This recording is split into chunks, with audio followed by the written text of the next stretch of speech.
Hi there, welcome back to my channel. My name is Chelsea if you're new here, and in this video you're going to hear all of my natural labor and delivery tips for a hospital birth. No, I have never done this before. I've had 2 epidurals with my 2 current boys, but I believe that with the way that things went last time with my son Ezra, I would be a really great candidate to just have a baby fall out. I just really think that that could be my story. And with my experience with my epidural with Ezra, I just would rather see if I can do it without, and I really think that I can. So I have done a lot of research and I have compiled a lot of other things that people have said have been really necessary for them, and I've come up with my own little labor toolbox, and so I just want to share that today, and maybe it can help somebody else kind of prepare mentally for natural labor, and yeah, we can see if this goes well. When it comes to labor and delivery, like birth plans, we all know that we have to like hold very loosely to them because things can really take a turn differently than we pictured when all is said and done. You know, like you can only plan so far, but I really do think that with my 3rd baby that I kind of know what to expect, and I have a feeling this baby's gonna come pretty fast. So keep that in mind, especially if you're a first-time mom, that things, like I was induced with my first son and like everything went different than I pictured, and I'm thankful that I didn't really have a super strategic birth plan with him because there was nothing I had to like mourn and grieve. But just keep that in mind as you do plan, that things can really change when birth is actually happening. And yeah, all we can do is prepare and have hopes and dreams. I think that most people know that by now, that, you know, sometimes things don't go the way that we plan. Also, if you're not subscribed, go ahead and subscribe and hit the bell notification, because in 4 weeks or less, baby boy will be here and we will be vlogging it. So I'm super excited for that, and I'm really excited to get this baby out. Let's be real, I'm very miserable at this point and just so tired and in so much pain. Some days are better than others. For some reason today I'm feeling pretty good and I've done a lot of things, but most days I just want to curl up and cry because of my pelvic floor and my back pain, and just the fact that this baby feels like he is low and coming out. So let me go ahead and jump right into what I am using to help me with natural labor. One of the first things I want to mention is that I do plan on laboring at home as long as I can. And so that's kind of an important element of all this, because there's some things that I'm going to be showing you that I plan to use at home, but that I don't plan to bring to the hospital, just because my hospital either A, already has that, or B, like it just wouldn't make sense for me to bring that, if that makes any sense. The first thing I'm going to talk about is my birthing ball, which happens to be sitting right there because the boys keep playing with it and it's a blast for them. But I'm going to be bouncing on that, doing lots of hip rotations, like figure 8s and all of those good things when it comes to just like engaging baby in the pelvis. So that is number 1. And I will not be bringing that to the hospital because my hospital has birthing balls and those peanuts that they like put between your legs and help with your pelvic like opening and that your pelvis opening. The next item on the list is red raspberry leaf tea. So I got this giant bag. It has 100 bags in it of organic raspberry leaf tea. And the thing with this is I've read that it's supposed to strengthen your uterus so that it can shorten your labor and make your contractions stronger when the time comes. I did drink this with my firstborn, who ended up being induced. Honestly, for being induced, his labor was not very long. They started Pitocin at 5:30 a.m., I think 5:50 a.m., and he was here by 1:50.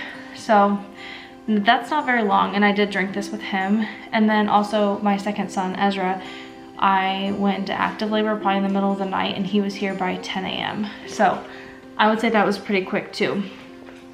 And I did drink this both times. So I've been much more regular with it this time because I discovered that I can brew it and then put it in my fridge and turn it into an iced tea, which is so much more refreshing than drinking hot tea all the time, especially in the summer.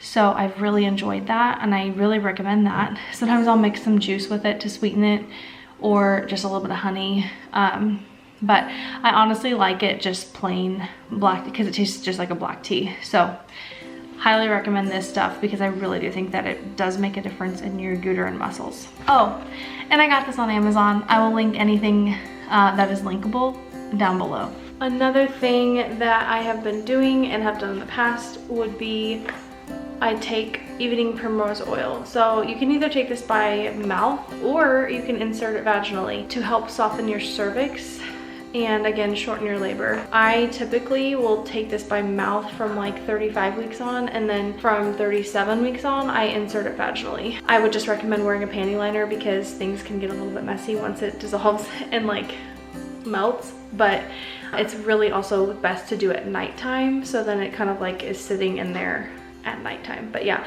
I just insert it and push it as high up as it can go so it maybe is like as close to my cervix as possible. This brand is from Trader Joe's, but just wherever you get it, make sure it doesn't have any additives or fillers or anything. There's definitely good ones on Amazon that I can link as well. Always out of breath. Another thing that I've been doing, when I think of it, oh gosh, my pantry's a mess. I pitted all of these dates for a recipe that I made the boys the other week, and I've just been trying to eat as many a day as I can. They say like eating 5 to 6. Oh my gosh, the noises that I make. They say eating 5 to 6 is like ideal. I don't think I eat that many because they're really sweet, but I do like dates, so. Hi buddy. What are these? They're dates. Can I have some? Do you want to try one? Yeah. Are they crunchy? They're not crunchy. Hold on, let me pick one for you. They're kind of like a big raisin. Okay, I'll just let you have one, okay? You like it? Yeah. Sweet. Okay, go watch your TV show, okay? Snack. You need a snack? Yeah. Okay, please hold. And again, with the dates, it just says that it can shorten your labor and get things going. It might be that push that your body needs. So I typically do those just in the 3rd trimester. I think they say 30 weeks on is safe, but like typically if you want it to make actual change, like 35 weeks and on. So that's another thing I've been doing. Okay, that's really all I'm doing as far as like preparing my body for labor and just like for the best success rate that I can have. But I'm gonna move on to like what is in my labor toolbox, things that will actually help me once labor has started. Ezra's awake. Darn it. And he's crying. That's not like him. Anyway, I have these little things in a basket just for the ease of once labor starts. I'm gonna be like, I'm just gonna grab the basket and go wherever feels comfortable. So first up, I have not been taking this during pregnancy just because it's not been like proven safe that I've found, but I have CBD oil, which really can help with relaxation and calmness, your body's ability to unwind, relax, your brain's ability to calm down. So I'm bringing this / using it once labor starts. This is the Canovia brand, 24 milligrams per serving, 1,000 milligrams. This is it's like a lemon oil flavor, high strength, full spectrum, and it's got MCT coconut oil, full spectrum hemp extract, which is the cannabis sativa L, and then lemon oil. But yeah, I really liked this stuff. I just haven't been taking it during pregnancy, but plan to during labor. Next up would be different massaging techniques. A lot of times when people are in labor, counter pressure is like the best godsend. So I do plan on having Zach like push on my love handles, my hips, my sacrum, all of that, and just give it lots of pressure. But then also like massage roller balls are super helpful for like deep tissue and just a distraction from the pain, and it feels really good. He's been doing this to me for the last few weeks, and just at the end of the day to kind of unwind my body, and it's been so helpful and really helps me like be able to sleep better and all the things. So a mixture of this and then this bead roller is really helpful to like just work out tension and to get kind of a better grip that you really just can't achieve with your hands. Between these two things in his hands, I think we're gonna be set. Those are really helpful, also can be found on Amazon. Along with that concept of massage, I have my Deep Blue Rub. This is doTERRA's brand, but Young Living has one. I think it's called Cool Azul, and it's like a natural icy hot. so amazing. It smells really good too. It makes me always want like gum or mints whenever I use it because it smells just like peppermint or something. I don't know. But this is super helpful for a deep muscle like rub. And then this is just Plant Therapy's brand of fractionated coconut oil. So it's already melted and it stays in a melted state, which is just helpful so you don't have to like be melting coconut oil in your hands like before it's just messy. So this is already melted, and typically he'll put a couple pumps in his hand and then add a couple drops of whatever oil I would like him to use. So I'm gonna get into all of the oils at a later part in this video, but this is super helpful for massage even without oil, like essential oils. Okay, so these two things are kind of fun.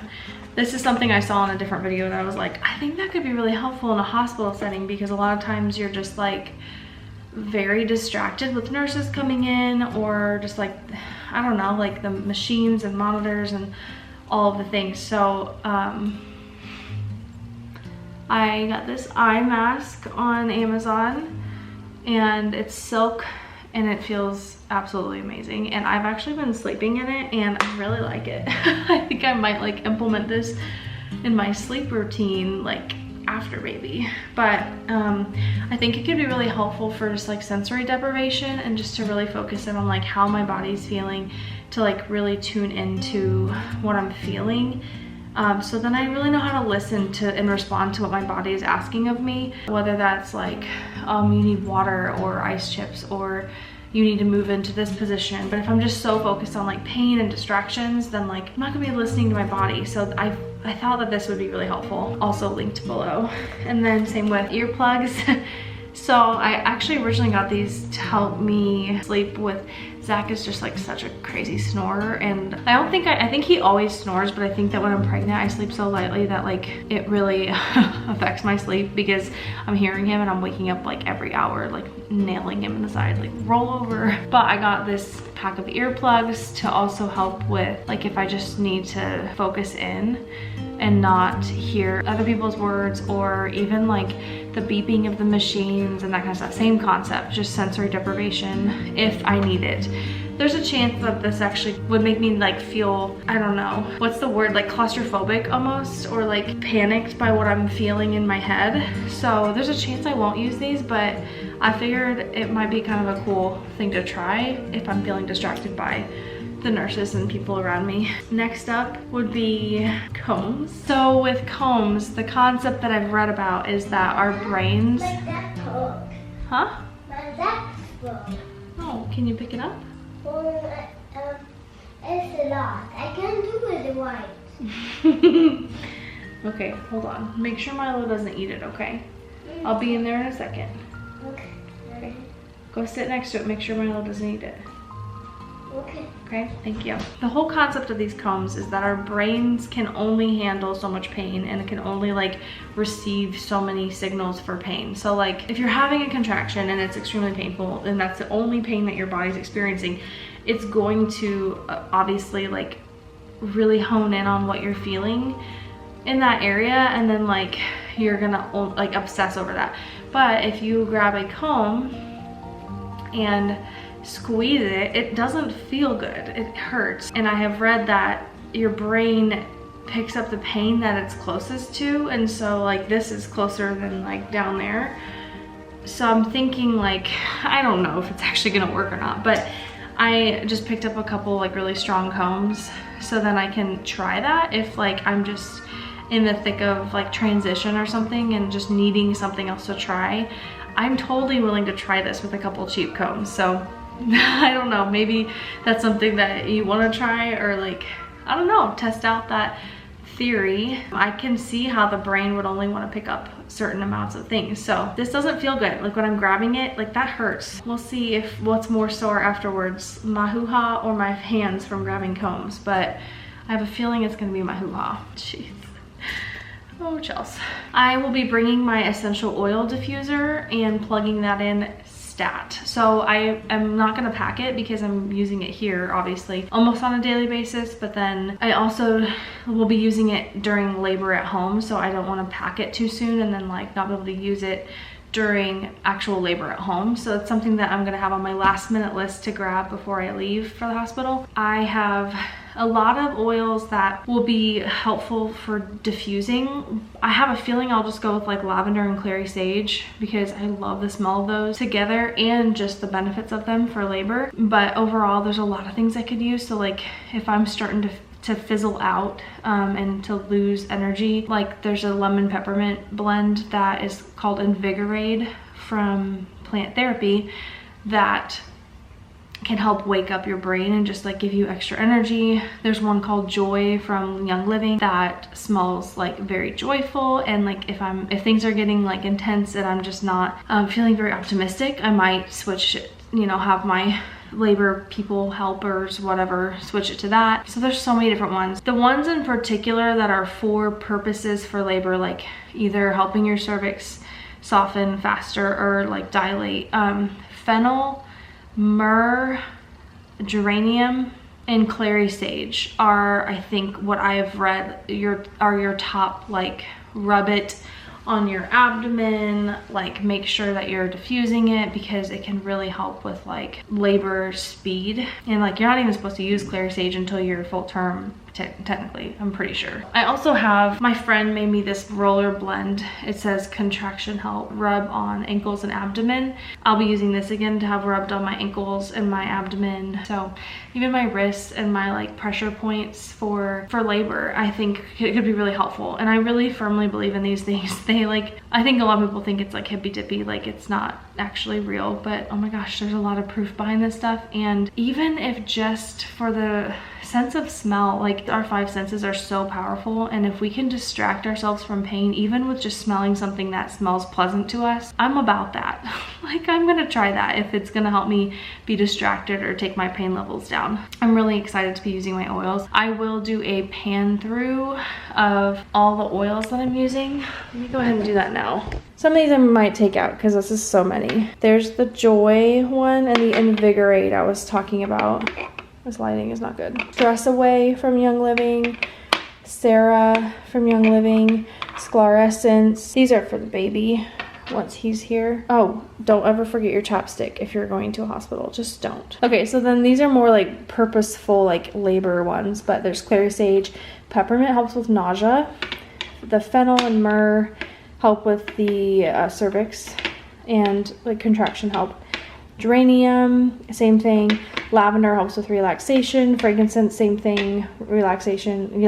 Ylang-ylang, I cannot pronounce that. I can't remember quite what that one's for, but I pulled it out because of an article I read. And then Endoflex is for hormonal balance. So those are all going to be really helpful. I'm going to be training Zach on like what to pull out when. I even have like a list on my phone giving him like instructions for my oils, so then like if I'm in the thick of things and I don't have time to explain to him what I need, he can just look at that and reference it.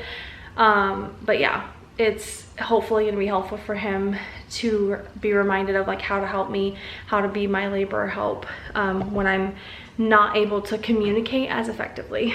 Another thing that I'm gonna try, these are just little samples, but the Plexus Ease cream, it's a temporary soothing cream, so I figured for muscles or any of that good stuff. So I'm bringing that stuff along as well. One of the last things just to consider, I haven't actually made like affirmation cards yet, but I have read that if you have affirmations around the room, that it can just really help focus your brain, like talking directly to yourself, like you were built to do this, like your body was built to birth. Something like each contraction gets you closer to meeting your baby. Every contraction has a purpose or a surge or whatever you want to call them. But just trying to keep perspective in the forefront of your mind, because it's so easy when you're in that much pain to just completely lose all perspective. This is something I found in my nightstand drawer. Zach, I guess a while ago, I can't remember when, he wrote his favorite things about me on sticky notes and stuck them around the house in different like categories. Like he said, I have passion, like you feel deep and you act out of conviction, you are grounded. That combination can be a deadly force to be reckoned with. Like I love reading that because it's like, that is something that can help me in labor. You know, I'm like passionate and like kind of stubborn, and I think that that could help keep me grounded when I'm trying to get through these contractions. And then there's another one like motherhood, sweet words about me as a mom, and it's like I want to remember those words from him when I'm going through some of the most intense pain I've had to go through to bring a child earthside. So yeah, he wrote me a lot of these things. I have like a stack of like 10 to 15 of them that I'm gonna bring with me and kind of stick around the room and read if I just like need a little pick me up. And then also I might make myself some like birth affirmation cards that are pretty and fun to look at and encouraging for me when I'm in the thick of labor. A lot of hospitals don't let you eat, like just in case of like C-section and stuff like that. But I'm not gonna lie to you, I've broken that rule, I think every time, because I just read so many conflicting things. Like I understand their policies, but I also understand that my body is like going through one of the hardest things it's gone through. And like, you're not gonna just not eat before you run a marathon. Like, no, you're gonna like, your body is going through so much and it needs nourishment and energy and calories to help get it through it. So I don't know, I understand their policies, I really do, but I just don't always choose to follow them. So I picked up some fun snacks that I'm gonna look forward to eating during labor. This one I already got into, mostly just because I put it in my labor bag, but I really like these fruit strips from Good and Gather at Target. But just I was thinking if I need like a little burst of energy or sweetness, I feel like those would be fun. And then I also got at Target this caramel macchiato trail mix, but I figure like with nuts and stuff it'll help give me energy, but then also like giving me the sweetness to kind of look forward to. Like if I'm in pain, like give me a bite of sugar, like please. We'll see how it goes. I probably should stay away from the coffee stuff with like caffeine and whatnot, but we'll see. I don't know, maybe I won't care. And I thought Zach would like that as well. So I want him to stay nourished and hydrated and all the things too, because he's gonna be my help pushing on my back and doing all the things. So I wanted to get him something that would probably taste good to him as well, which that would be, I think he would love that. And then just some nut thins for like a cracker type mentality. I also think like if I'm getting nauseous, these would help because they're just pretty simple. I think that that would be okay to eat. Like I don't think I'm putting myself at too much risk eating that. And then I'll bring just some plain nuts as well, just for energy, maybe even a few granola bars or something. Things that I'm doing mentally to prepare myself would be, I'm watching tons of empowering videos. I really like Bridget Teyler's channel. Oh, Sarah Lavonne. She was a labor and delivery nurse. Now she's a doula and a birth coach. But so Sarah Lavonne is one, and then I will link those accounts below, but they have tons of useful information for natural deliveries in a hospital setting. I have been practicing breathing exercises. I tend to find that when I'm doing breathing exercises, I almost like run out of breath or start to feel like I'm hyperventilating. I don't know, like anxious, like trying to stay on count. And so that's definitely something I want to be practicing, because if I'm not used to breathing that way,